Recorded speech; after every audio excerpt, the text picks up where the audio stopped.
to slow the president down, Republican Senator Jim Demint, whose name shall go unspoken at the White House, but whose very message is spoken every day at the White House.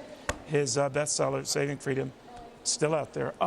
Senator, once again, you know, the president was mentioning you today without mentioning you today. I will go into that, but clearly between your picking apart this package and your and other Republicans' concerns and now Democrats' concerns about the cost of this package, this whole thing is slowing down. What do you make of that?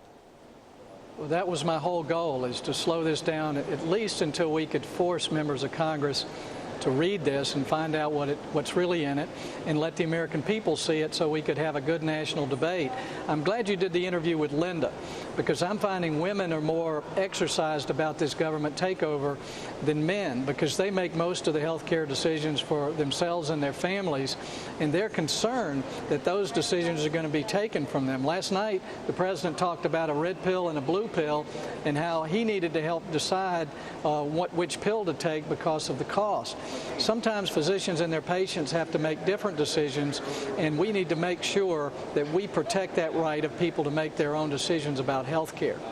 You know, Senator, I don't know what it is about you. You seem like a very amiable, nice chap to talk to, but boy, the president is vexed by you, and he has been over these many days here, constantly mentioning you without mentioning you by name. We've strung some of these together. This is from the Commander-in-Chief.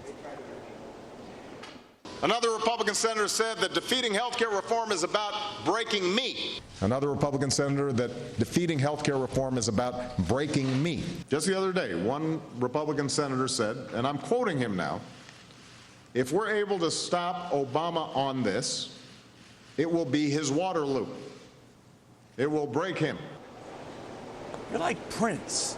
You know what I mean? I mean, it's just kind of weird. All you need is a symbol now, Senator, and you're off to the races. But what do you make of that? That day in and day out, obviously you got under his skin here and bugged him, but he can't let go. And now he's trying to kind of use you as an example of Republicans who are only interested in playing politics. Well, I introduced a lot more health care reform than anyone in the Senate right now, as far as I know, and he voted against every one of them when he was in the Senate. He did not introduce one health care reform proposal. The president's trying to make this personal to deflect attention from the real policy. His administration has been an out-of-control train, Neil, since he took office, just blowing through this $1 trillion stimulus plan, which hasn't worked. He's trying to do the same thing on health care. The point I've been trying to make to Americans is we need to stop the president on this one, or he's going to just burst right on through and do the cap-and-trade energy tax, move on to taking away secret ballot. He's got a lot of special interest agenda. So you do stand by, I'm sorry, Senator, but you do stand by this view, that this Waterloo original remark that you beat him here, you beat him down on this other stuff, and well, to many that was viewed as sort of like a political pitch. I guess in a way it was, right? I mean, that you felt that if you could stall him on this, stop him on this, you might stop the spending spigot. Was that your intent? Is that your intent?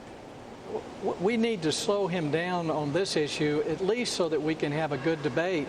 And that's what we've gotten just by calling attention to this plan and the fact that they were going to try to slip it through before we left in August. But I think the debate, and certainly it's been a little painful for me, is to have the White House coming after me. But this is the most important issue that we're facing as a country right now, because it's really a showdown between the principles of freedom and moving towards more government control of our economy. Well, Senator, I got to tell you, I got to for him to keep saying he doesn't really like you. It doesn't seem like he likes you a lot. Now, by the way, I have a feeling what that feeling's like, so I don't know where this is going to go for you, but when you sit down or meet with him in a personal setting, are you anxious about that? What? No, I'm ready for a health care debate. I worked in health care for years before I came to Congress. I had a small business, and I know what we need to do to make health insurance more affordable, but that's not what he's after, Neil. If he was, we could pass a bill in a few weeks.